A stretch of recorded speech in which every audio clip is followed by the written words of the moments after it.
अस्सलाम वालेकुम स्टूडेंट्स। आज हम इस वीडियो के अंदर चैप्टर नंबर 3 का टॉपिक नंबर 6 करने वाले हैं, जिसका नाम है applications of Dalton's law of partial pressure. आज की इस वीडियो के अंदर हम डाल्टन्स लॉ की जो एप्लीकेशंस हैं उनको ब्रीफली एक्सप्लेन भी करेंगे और उनके साथ साथ उनको स्टडी करेंगे। हम अपनी प्रीवियस वीडियो के अंदर जो है Dalton's law of partial pressure को स्टडी कर चुके हैं और उसके साथ हम जो कैलकुलेशन होती है किसी भी गैस के पार्शियल प्रेशर की वो हम कर चुके हैं। तो आज की इस वीडियो के अंदर जो है हम सबसे पहले एप्लीकेशन जो डाल्टन्स लॉ की उनको स्टडी करते हैं कि कहाँ पे जो Dalton's law of partial pressure है ये एप्लीकेबल होता है।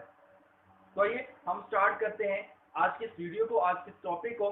मैं आपको उससे पहले बताता चलूँ कि डाल्टन्स लॉ की जो एप्लीकेशन है वो 4 एप्लीकेशन है, जो डिफरेंट चार्ज है।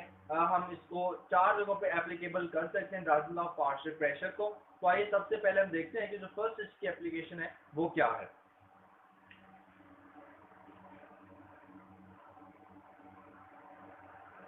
There are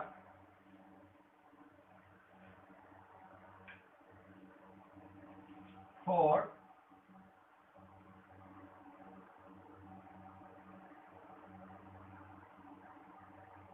applications of Dalton's law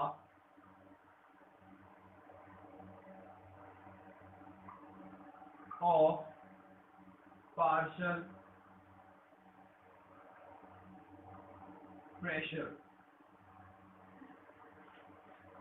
first इसकी एप्लीकेशन क्या है कि जब हम लेबोरेटरीज के अंदर एक्सपेरिमेंट करते हैं तो एक्सपेरिमेंट के दौरान हम जब डिफरेंट गैसेस की सिलेक्शन करते हैं तो उनके ऊपर वाटर वेपर जो है वो इकट्ठे हो जाते हैं, मतलब उनके ऊपर जो है वाटर जो है वो इकट्ठा हो जाता है, तो जिसकी वजह से जो गैस होती है वो मॉइस्ट हो जाती है, वो गीली हो जाती है। उसके गीले होने की वजह से उसका जो पार्शियल प्रेशर होता है वो चेंज हो जाता है।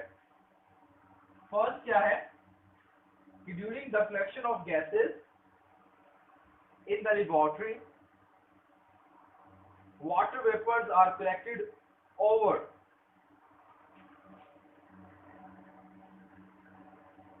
in laboratory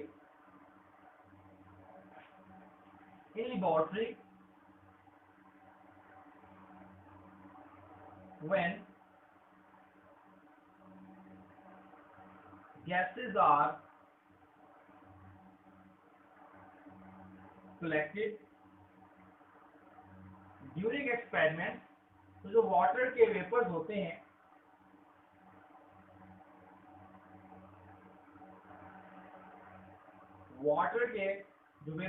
हैं वो गैस के साथ गैस के अंदर जो है वो ऐड हो जाते हैं, तो जिसकी वजह से हमारी जो गैस होती है वो मॉइस्ट हो जाती है। मॉइस्ट का मतलब होता है गीला हो जाना।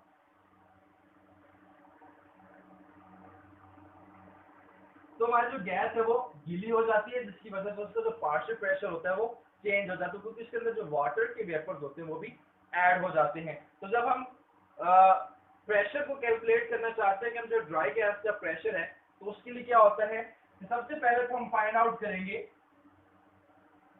Partial pressure of moist gas, वो बराबर होगा partial pressure of dry gas की plus pressure of water vapour. कि पी मॉइस्ट का जो पार्शियल प्रेशर होता है वो ड्राई गैस के पार्शियल प्रेशर और जो वाटर वेपर्स का पार्शियल प्रेशर होता है उसके बराबर होता है। अब हमने यहाँ से निकाला क्या है, हमने ड्राई गैस का जो पार्शियल प्रेशर है उसको फाइंड आउट करना होता है। तो वाटर वेपर्स को जो है हम एक्वस टेंशन का नाम देते हैं। देन ये इक्वेशन क्या बन जाएगी, P moist is equal to partial pressure of dry gas plus aqueous tension।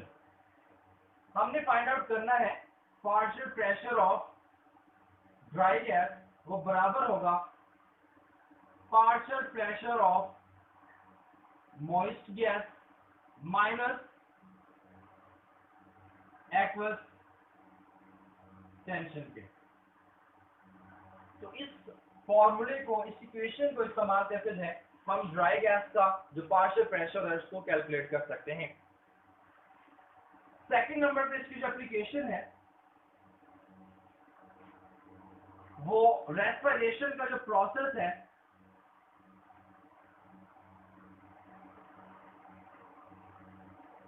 उसके अंदर हमें देखने के लिए मिलती है।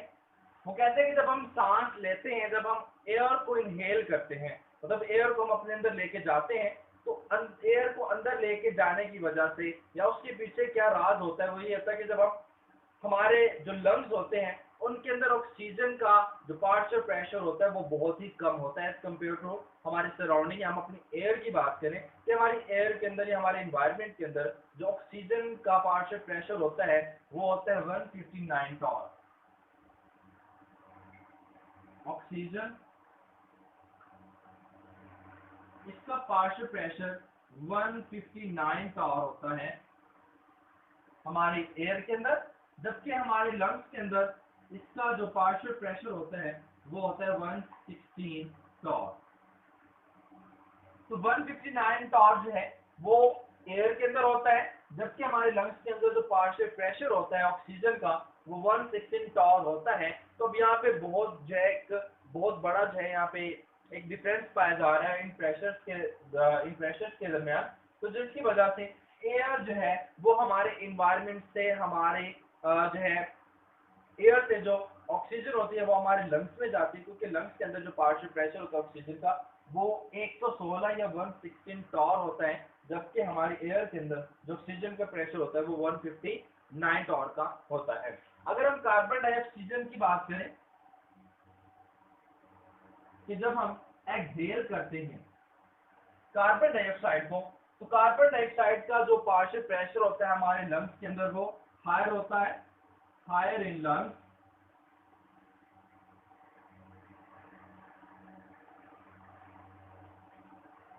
as compared to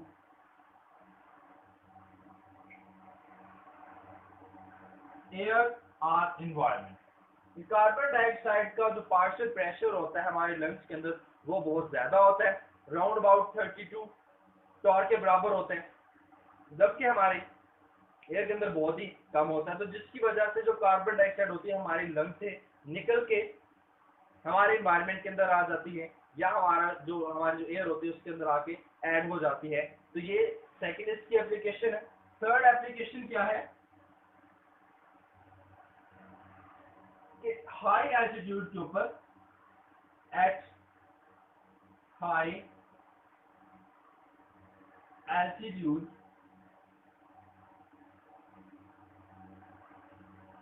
pilot feel uncomfortable.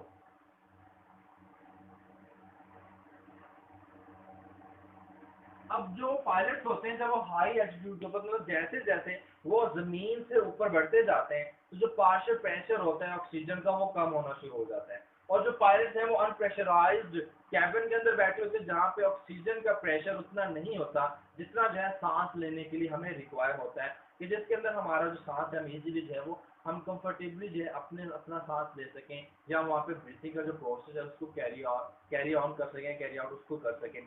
तो फिर क्या होता है, अनप्रेशराइज्ड कैबिन के अंदर पार्शियल प्रेशर कम हो जाते हैं, तो जिसकी वजह से जैसे जैसे जो पायलट्स होते हैं हाइट पे जाते रहते हैं तो वहाँ पे ऑक्सीजन का प्रेशर कम होता रहता है, जिसकी वजह से जो पायलट्स होते हैं वो अनकंफर्टेबल फील करते हैं। इसके बाद एप्लीकेशन नंबर 4 है deep sea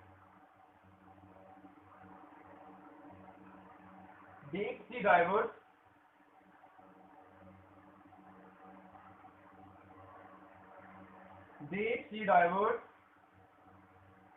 take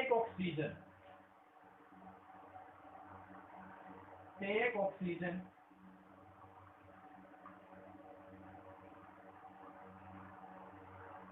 mixed with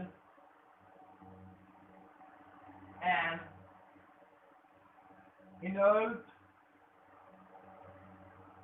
gas से हीलियम।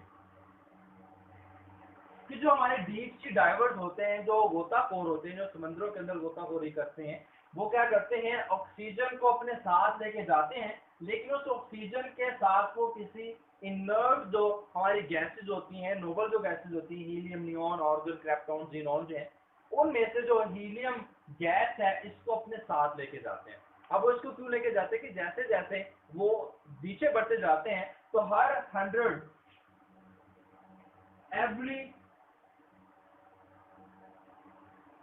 100 मीटर्स का जो डिस्टेंस होता है down the river,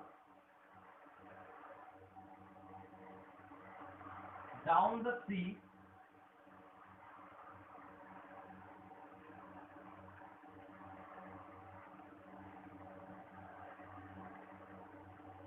down the sea, तो क्या होता है कि 3 एटमॉस्फेयर का जो पार्शियल प्रेशर होता है उसके अंदर चेंज आ जाता है। क्या मतलब जैसे जैसे जो डीप सी डाइवर्स होते हैं वो 100 मीटर का जो डिस्टेंस है वो समंदर की सतह से नीचे जब कवर करते रहते हैं तो हर 100 मीटर के बाद जो है 3 एटमॉस्फेयर जो पार्शियल प्रेशर होता है ऑक्सीजन का वो कम होता रहता है, तो जिसकी वजह से वो वहाँ पे इजली सांस नहीं ले सकते। तो इसी वजह से वो फिर क्या करते हैं कि जब जाते हैं उसके अंदर सी के अंदर या किसी भी ओशन या किसी दरिया के अंदर, तो वो क्या कहते हैं ऑक्सीजन को लेके जाते हैं, साथ में हीलियम को लेके जा सकते हैं। एक बात मैं आप लोगों को और बताता चलूं कि हीलियम गैस को ही क्यों इस्तेमाल किया जाता है, क्योंकि हीलियम का जो साइज होता है वो थोड़ा छोटा होता है। तो जैसे जैसे अगर हम जो है नियोन लेते हैं, आर्गन लेते हैं, क्रिप्टॉन, जीनॉन, हम जैसे जैसे जो है वो पीरियोडिक टेबल के अंदर जो है जब हम नीचे जाते हैं हीलियम गैस से, हीलियम से जो दूसरी नोबल गैसेज होती है उनकी तरफ मूव करते हैं तो उनका साइज बढ़ जाता है, तो जिसकी वजह से उनकी रिएक्टिविटी पॉसिबल हो सकती है। लेकिन हीलियम का साइज बहुत ही छोटा होता है जिसकी वजह से इसकी रिएक्टिविटी बहुत कम होती है। तो इस वजह से फिर क्या करते हैं डीप सी डाइवर्स कि वो हीलियम गैस को जो है ऑक्सीजन के साथ मिक्स करके ले जाते हैं और फिर जो वहाँ पे जाके पार्शियल प्रेशर जो होता है ऑक्सीजन का उसको मेंटेन कर लेते हैं, जिसकी वजह से वो इजीली वहाँ पे जो है सांस ले सकते हैं। और इसके अलावा एक और बात होती है कि जैसे जैसे वो नीचे जाते रहते हैं सी के अंदर या किसी भी ओशन के अंदर, तो वहाँ पे जो नाइट्रोजन गैस मौजूद होती है N2 गैस होती है। N2 गैस है ये डिजॉल्व होती रहती है उनके ब्लड के अंदर, जब उनके ब्लड के अंदर डिफ्यूज होती रहती है तो इसकी डिफ्यूज होने की वजह से वहाँ पे जो है सांस लेने के अंदर प्रॉब्लम आ सकती है। तो जब ये गैस उनके ब्लड के अंदर या डीप सी डाइवर्स के ब्लड के अंदर बहुत ज़्यादा अमाउंट के अंदर जो है डिफ्यूज हो जाए तो उसकी वजह से उनकी डेथ भी हो सकती है। तो ये थी एप्लीकेशन जो Dalton law of partial pressure की थी। फर्स्ट जो थी होता कि लेबोरेटरी में जब हम गैसेस के साथ है वो कोई एक्सपेरिमेंट करते हैं तो गैसेस के साथ जो वाटर वेपर जो गैसेस के ऊपर इकट्ठा हो जाता है और गैस जो हमारी मॉइस्ट हो जाती है, फिर हम फिर मॉइस्ट का पार्शियल प्रेशर फाइंड आउट करते हैं। असल में हमने जो ड्राई गैस का पार्शियल प्रेशर जो फाइंड आउट करना होता है तो उसके लिए हमारे पास क्या फॉर्मूला हो जाता है, P dry is equal to P moist minus aqueous tension.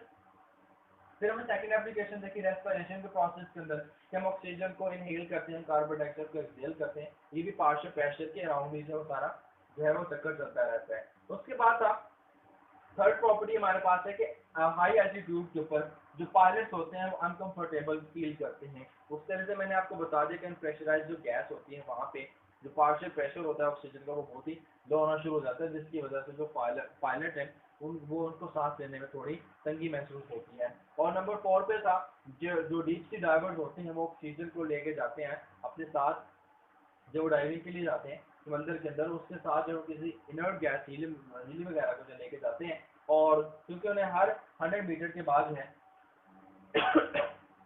3 atmosphere का जो पार्शियल प्रेशर है उसका जो हमें वो सामना करना पड़ता है, ये डिक्रीज हो जाता है।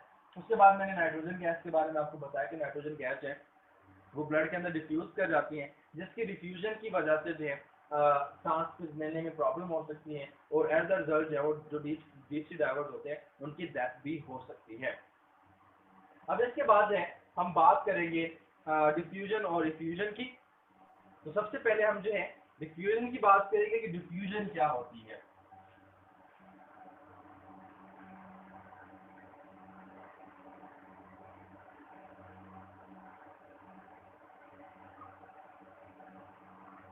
डिफ्यूजन जो है एक स्पॉन्टेनियस प्रोसेस है।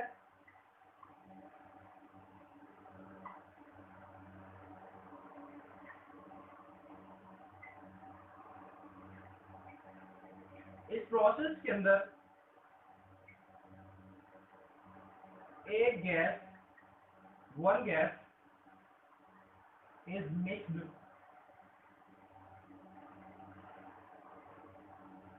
into another।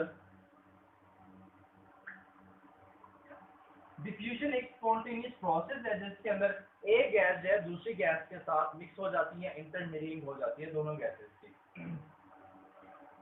तो इस प्रोसेस को है हम डिफ्यूजन का नाम देते हैं। यहाँ इंटरमिक्सिंग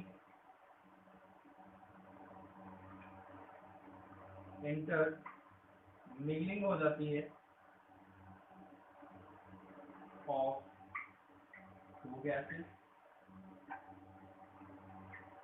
तो ये जो पूरा प्रोसेस है ये डिफ्यूजन कहलाता है।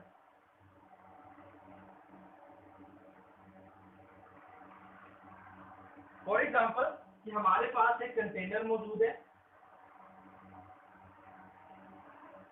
इस कंटेनर के अंदर हमने एक पार्टीशन रखी हुई है और इस पार्टीशन के अराउंड दो गैसेस मौजूद हैं।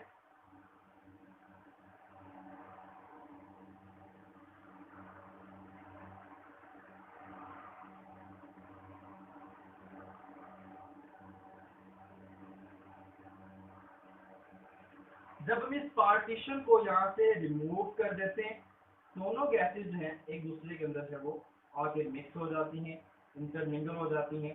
तो इंटरमिंगलिंग का जो प्रोसेस होता है इन दो डिफरेंट गैसेस का, वो कहलाता है डिफ्यूजन। मिसाल के तौर पर जो रोज की फ्रेग्रेंस होती है, रोज की फ्रेग्रेंस, सेंट की फ्रेग्रेंस, ये जो प्रोसेस है ये डिफ्यूजन कहलाता है। सेकंड नंबर के ऊपर हम इफ्यूजन को देखते हैं।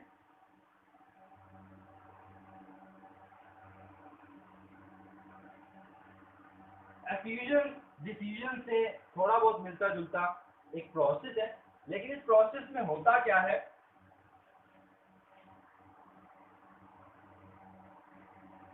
Movement of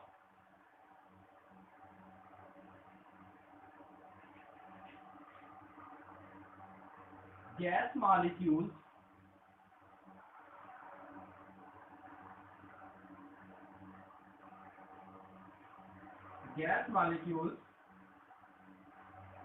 one after one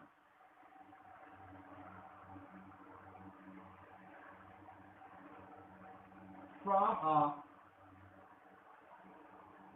small hole is called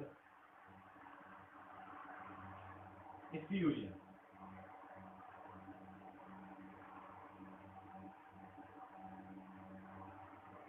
किसी भी गैस के मॉलिक्यूल्स की जो मूवमेंट होती है एक मॉलिक्यूल के बाद दूसरा मॉलिक्यूल किसी एक स्मॉल होल से,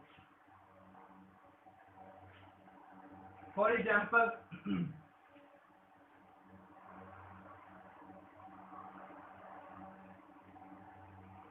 ट्यूब ऑफ टायर से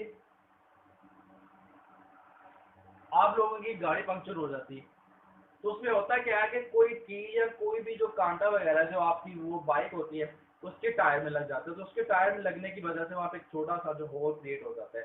उस छोटे से होल के क्रिएट होने के बाद आपकी जो बाइक होती है, आपकी जो भी व्हीकल होती है, उसके अंदर से सारी की सारी हवा निकल जाती है। तो ये जो प्रोसेस है डिफ्यूजन कहलाता है। इसके बाद spraying of perfume, spraying of perfume जो है ये भी एक डिफ्यूजन का प्रोसेस होता है। क्योंकि तो ये था आज का हमारा टॉपिक जिसके अंदर है हमने एप्लीकेशन ऑफ डाल्टन्स लॉ को स्टडी किया वन बाय वन, जो 4 हैं, और उसके बाद जो है हमने डिफ्यूजन और डिफ्यूजन का जो है उनको थोड़ा थोड़ा उनको स्टडी किया है, उनकी शॉर्ट जो है हमने उसके जो है एज ए शॉर्ट्स हैं उनको स्टडी किया है। इंशाल्लाह हम अपनी नेक्स्ट वीडियो के अंदर जो है ग्राम्स लॉ ऑफ डिफ्यूजन को स्टडी करेंगे और फिर उसकी डिमॉन्स्ट्रेशन करेंगे एक एग्जांपल के जरिए। मिलते हैं नेक्स्ट वीडियो में, तब तक के लिए अल्लाह हाफिज़।